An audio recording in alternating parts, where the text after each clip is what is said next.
पंचायती व नगर इकाइयों के चुनावों को लेकर भाजपा ने समर्थित प्रत्याशियों को लेकर बैठकों का दौर शुरू कर दिया है। इस संदर्भ में जिला भाजपा महामंत्री हरीश शर्मा ने बताया कि भाजपा जिले के सभी जिला परिषद के 18 वार्डों पर अपने समर्थित उम्मीदवारों को रणभूमि में उतारेगी। उन्होंने कहा कि भाजपा उसी को समर्थन देगी जिसका क्षेत्र में जनाधार होगा। हरीश ने बताया कि जिले के 5 मंडलों के अध्यक्षों, विधायक व पार्टी के प्रत्याशी रह चुके उनसे जिला परिषद के चुनावों के लिए भाजपा समर्थित जनाधार उम्मीदवारों की सूची तुरंत पार्टी कार्यालय में पहुंचाएं। उन्होंने कहा कि जिला परिषद के वार्ड से एक पर सहमति होती है तो ठीक है, नहीं तो 3 उम्मीदवारों का पैनल बनाकर पार्टी कार्यालय भेजें। महामंत्री ने बताया कि अभी तक 20 की सूची भाजपा कार्यालय में आ चुकी है। उन्होंने बताया कि भाजपा पंचायती व नगर इकाइयों के चुनावों में विजय का परचम लहराएगी। मुख्यमंत्री ने कहा कि चुनावों में भाजपा के पदाधिकारी व कार्यकर्ता मनभेद व मतभेद भुलाकर पार्टी समर्थित उम्मीदवारों के लिए कार्य करें और उन्हें विजयी बनाएं, जिससे भाजपा पार्टी और सुदृढ़ हो सके।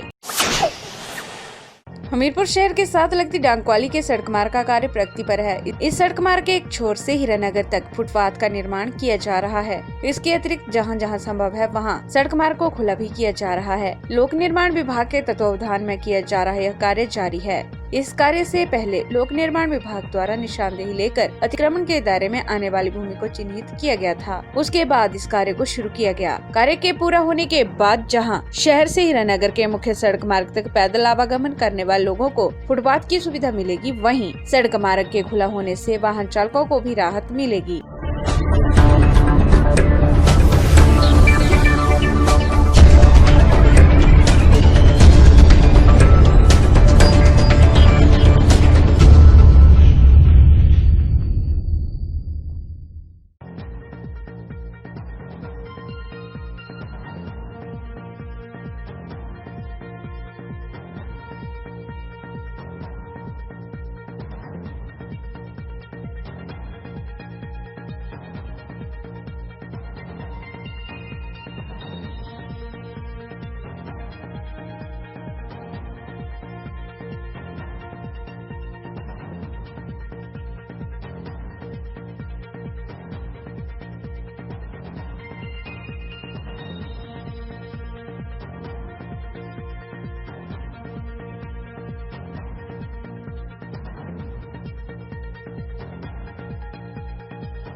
हमीरपुर शहर के साथ लगती डांगवाली सड़क मार्ग पर एक चीड़ का पेड़ बड़ी दुर्घटना का कारण बन सकता है। दशकों पुराने पेड़ की जड़ें भूस्खलन के चलते बाहर आ गई हैं, जिसके चलते यह पेड़ कभी भी गिर सकता है। गौरतलब है कि सड़क मार्ग से हर रोज दर्जनों वाहन गुजरते हैं। इसके अतिरिक्त सैकड़ों लोगों का रोजाना पैदल आवागमन भी इस सड़क मार्ग से होता है। यदि इस संदर्भ में शीघ्र कोई पुख्ता कार्रवाई अमल में न लाई गई तो बड़ी दुर्घटना घटित हो सकती है।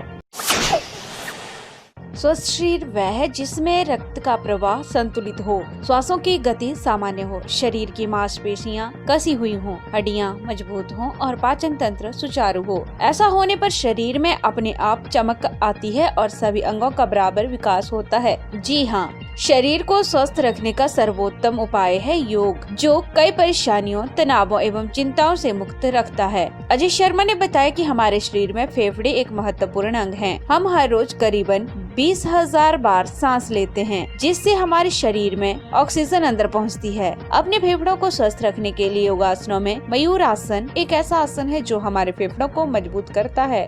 अजय शर्मा ने बताया कि इस आसन को करने के लिए सबसे पहले वज्रासन में बैठ जाएं, फिर अपने दोनों हाथों को अपने घुटनों के बीच में रखें। हाथों की अंगुलियां अंदर की ओर रखते हुए हथेली को जमीन पर टिकाएं। फिर अपने दोनों हाथों की कोहनियों को नाभि के केंद्र के दाएं बाएं अच्छे से जमा लें और पैर उठाते समय दोनों हाथों पर बराबर मात्रा में वजन देकर धीरे धीरे अपने पैरों को उठाएं। अब अपने हाथ के पंजे और कोहनियों के बल पर धीरे धीरे सामने की ओर झुकते हुए शरीर को आगे झुकाने के बाद पैरों को धीरे धीरे सीधा करें। इस स्थिति में आधे से 1 मिनट तक टिके रहें और अंत में सामान्य स्थिति में आने के लिए पहले पैरों को जमीन पर ले आएं और दोबारा से वज्रासन की स्थिति में आ जाएं। उन्होंने बताया कि मयूरासन का रोजाना अभ्यास करना चाहिए और नियमित रूप से 10 से 15 बार जरूर करें। ध्यान रहे, मयूरासन को करने के लिए शरीर का संतुलन बनाए रखना जरूरी है। आज हम करेंगे मत्स्यासन, और मत्स्यासन करने के लिए सबसे पहले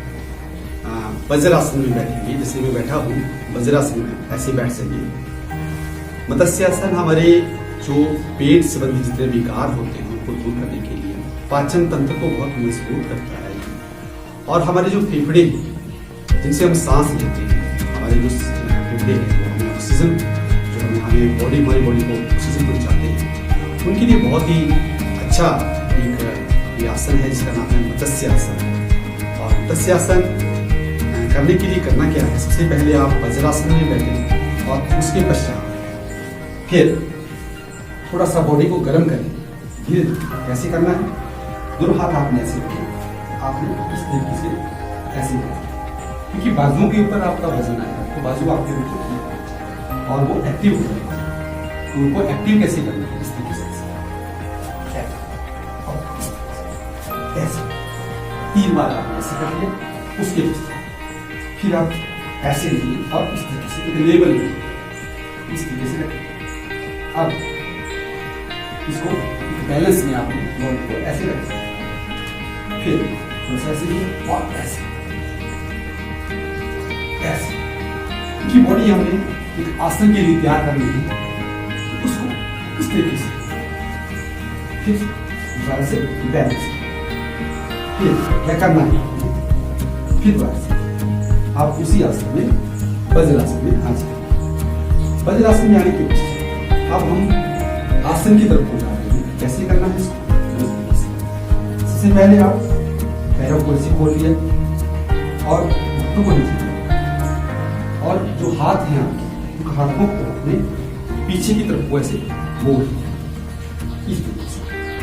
और जो आपकी यहाँ पे कोहनियां हैं वो कोहनियां हमने नाभि के पास होने जाएंगी, इस तरीके से ऐसे इस तरीके से।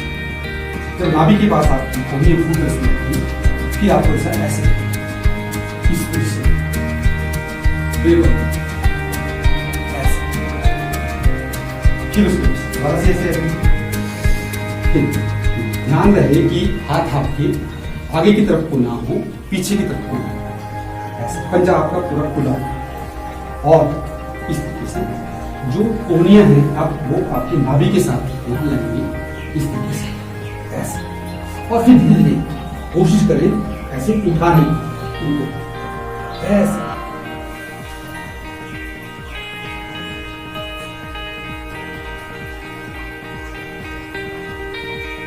इस तरीके से। जब आप उनको उठाते हैं तो होता क्या है, आप ऐसे जब आएंगे तो आपका ऐसे सर लग सकता है इस तरीके से।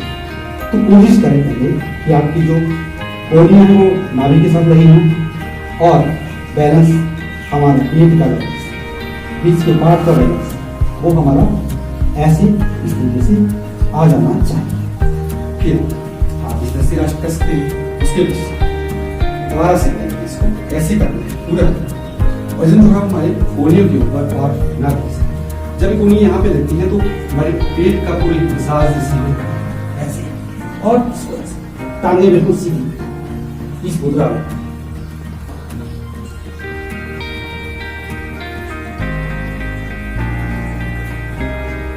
ऐसे, इसको बोलते हैं मत्स्यासन। मत्स्यासन बहुत ही अच्छा आसन है। और फिर आप यहाँ इसी मुद्रा में आ जाए वज्रासन और लंबा लंबा सांस लीजिए से।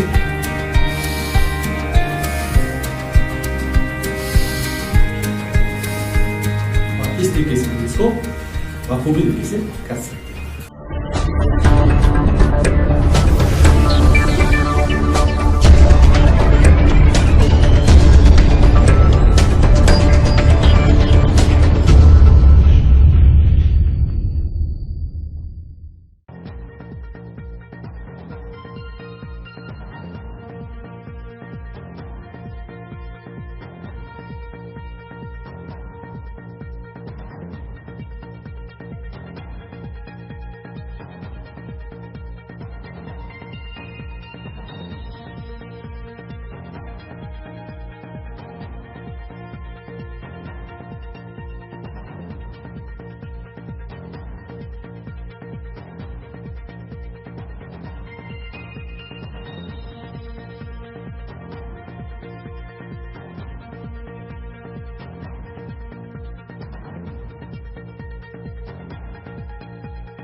मुख्यमंत्री जयराम ठाकुर ने नई दिल्ली में प्रधानमंत्री नरेंद्र मोदी से भेंट की। उन्होंने प्रधानमंत्री को वर्चुअल माध्यम से प्रदेश के पूर्ण राज्यत्व स्वर्ण जयंती समारोह में शामिल होने के लिए आमंत्रित किया। उन्होंने कहा कि प्रदेश 25 जनवरी 2021 को 50वां पूर्ण राज्यत्व दिवस मनाएगा। उन्होंने प्रधानमंत्री से इस अवसर पर प्रदेश के लोगों को आशीर्वाद देने का आग्रह किया। प्रधानमंत्री नरेंद्र मोदी ने मुख्यमंत्री जयराम ठाकुर को वर्तमान सरकार के सफलतापूर्वक 3 वर्ष का कार्यकाल पूर्ण करने और 25 जनवरी 2021 को पूर्ण राज्यत्व दिवस के स्वर्ण जयंती समारोह के लिए बधाई दी। उन्होंने दोनों में से एक कार्यक्रम में वर्चुअल माध्यम से शामिल होने और भविष्य में राज्य को हर संभव सहायता प्रदान करने का आश्वासन दिया। मुख्यमंत्री जयराम ठाकुर ने प्रधानमंत्री का पिछले 3 वर्षों के दौरान विशेषकर महत्वाकांक्षी परियोजनाओं, अटल टनल आदि के सफल क्रियान्वयन के लिए राज्य सरकार को सहयोग प्रदान करने के लिए आभार व्यक्त किया। जयराम ठाकुर ने राज्य की प्रगति को निर्बाध रूप से चलाने के लिए केंद्र सरकार की ओर से लगातार सहयोग करने के लिए प्रधानमंत्री का आभार व्यक्त किया। उन्होंने कहा कि प्रदेशवासी प्रधानमंत्री के राज्य के प्रति विशेष लगाव के लिए आभारी हैं। जयराम ठाकुर ने प्रधानमंत्री को जिला शिमला में 1796 करोड़ रुपए की लागत से निर्मित 111 मेगावाट की सावड़ा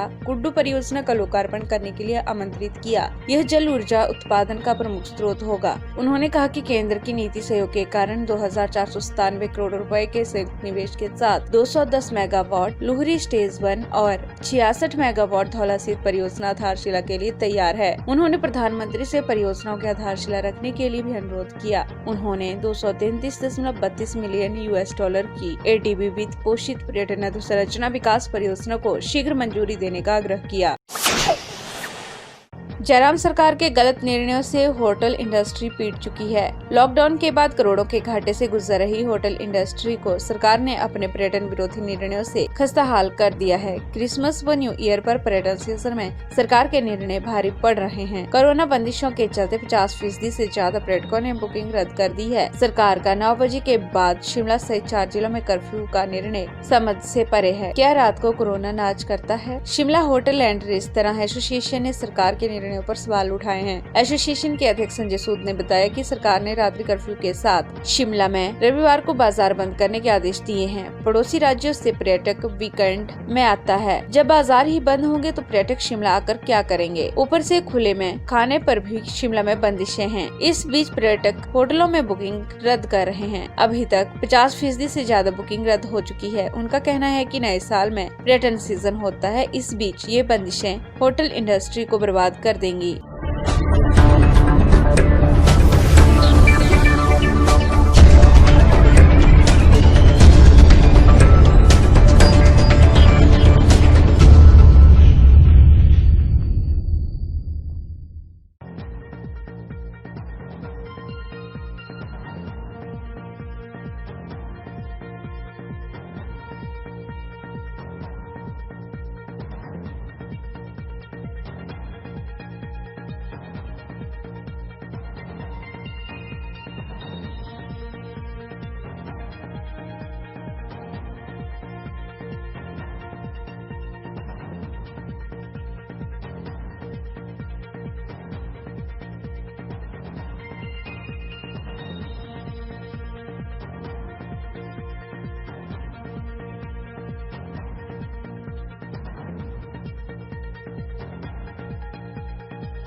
प्रदेश के एकमात्र महिला एवं शिशु रोग अस्पताल में मरीजों और तामीरदारों को सुविधाओं से वंचित रहना पड़ रहा है। यहाँ सबसे बड़ा सवाल तो ये है कि एक तरफ महिला मरीजों की बढ़ोतरी हो रही है, वहीं दूसरी ओर अभी तक नया लेबर रूम बनकर तैयार नहीं हुआ है। नया लेबर रूम शुरू करने को लेकर प्रशासन एक से बढ़कर एक दावे कर रहा है, लेकिन प्रशासन के दावों की पोल खुलती नजर आ रही है। कोरोना काल में KNH में मरीजों का अतिरिक्त बोझ पड़ा हुआ है। ये बोझ इसलिए पड़ा है कि DDU अस्पताल को कोविड अस्पताल घोषित किया है और सारी महिलाएं अब अपना उपचार व डिलीवरी करवाने इसी अस्पताल में जा रही हैं। ऐसे में यहाँ पर पुराने लेबर रूम में डिलीवरी करवाई जाती हैं। यहाँ पर स्थिति ये बन चुकी है कि ज्यादा भीड़ होने के चलते महिलाओं को दिक्कतें आ रही हैं। KNH प्रशासन यहाँ पर तामीरदारों के लिए बैठने तक की जगह उपलब्ध नहीं करवा पाया है। KNH प्रदेश का एकमात्र महिला रोग अस्पताल है, लेकिन इसकी हालत खस्ता है। नए लेबर रूम में नई मशीनरी भी स्थापित होनी है। ऐसे में महिलाओं को हर प्रकार के नए लेबर रूम में सुविधा मिलनी थी, लेकिन कोरोना काल अस्पताल में भी लेबर रूम तैयार नहीं किया जा रहा है। बता दें कि KNH में नए भवन का उद्घाटन करीब 1.5 साल पहले हुआ है, लेकिन तभी से लेकर इस भवन में नया लेबर रूम बन रहा है, लेकिन अभी तक तैयार नहीं हो पाया है। हालांकि KNH प्रशासन का दावा है कि लेबर रूम को जल्द नए भवन में शिफ्ट किया जाएगा, लेकिन अभी फिलहाल लेबर रूम को शिफ्ट नहीं किया गया है। KNH डिप्टी MS डॉक्टर ज्योति महाजन ने कहा कि वैसे तो नया लेबर रूम बनकर तैयार है, लेकिन ऑक्सीजन की सप्लाई तैयार करनी बाकी है। प्रति बेड पर ऑक्सीजन की सप्लाई स्थापित करने के लिए दिल्ली से टीम आती है, जो कि अभी नहीं आ पाई है। कोशिश की जा रही है कि शीघ्र ही नया लेबर रूम शुरू हो। जैसे ही हमारा नया लेबर रूम शुरू हो जाता है तो फिर महिला मरीजों को किसी भी प्रकार की कोई दिक्कतें नहीं आएगी। वर्तमान में भी मरीजों को कोई दिक्कतें नहीं आने दी जा रही है। अप्रैल तक नया लेबर शुरू करने के प्रयास किए जा रहे हैं। कोरोना काल में बैंकों द्वारा किए गए कार्यों की समीक्षा के लिए सोलन में बैंकर्स के साथ उपायुक्त सोलन ने बैठक आयोजित की। बैठक की अध्यक्षता करते हुए उपायुक्त सोलन केसी चमन ने कोरोना काल में बैंकों की उपलब्धियों एवं कमजोरियों के बारे में जाना। साथ ही उपायुक्त ने बैंकों को अपनी कार्यप्रणाली में सुधार लाने की बात कही। बैंक आज के समय में लोगों की जरूरत बन चुका है। बैंकिंग व्यवस्था को सुदृढ़ करने व खामियों को दूर करने के लिए उपायुक्त सोलन ने बैंकर्स के साथ समीक्षा बैठक की, जिसमें पिछले किए गए कार्यों की समीक्षा की गई। वहीं जिन बैंकों के कार्य में कमियां पाई गयी, उन्हें उपायुक्त ने साफ निर्देश दिए ताकि लोगों को सुविधा मिल सके, इसके लिए कार्य करें। वहीं SBI द्वारा इस बैठक में धरोहर में बने बैंक को बंद करने बारे भी बात हुई। दलील दी गई कि बैंक कस्टमर न होने के चलते घाटे में जा रहा है, जबकि हकीकत यह है कि धरोहर में बने बैंक में लोगों को बेहतर सुविधाएं नहीं मिल रही हैं। अक्सर सर्वर डाउन होने के चलते लोगों को घंटों अपने लेन देन के लिए इंतजार करना पड़ता है। तो वहीं अन्य खामियां भी इस बैंक में देखी जाती हैं। लोगों की पासबुक एंट्री भी समय पर नहीं होती। बैंक घाटे में जा रहा है तो यह बैंक प्रबंधन की ही कमी है। उपायुक्त ने धरोहर में बैंक के साथ ATM खोलने की बात भी बैंक प्रबंधन को कही। बात करते हुए उपायुक्त सोलन केसी चमन ने बताया कि बैंकों को बेहतर कार्य करने के निर्देश दिए गए। उन्होंने एक सवाल के जवाब में कहा कि जिला के धरोहर में SBI ब्रांच को बंद करने का आग्रह SBI द्वारा किया जा रहा है, जिसमें दलील दी जा रही है कि बैंक में कस्टमर भी कम है, वो बैंक घाटे में जा रहा है। उपायुक्त केसी चमन ने SBI को साफ निर्देश दिए कि वह बैंक को चलाने के लिए कैंप लगाए व अधिक से अधिक लोगों को बैंक के साथ जोड़कर बेहतर सुविधाएं दें।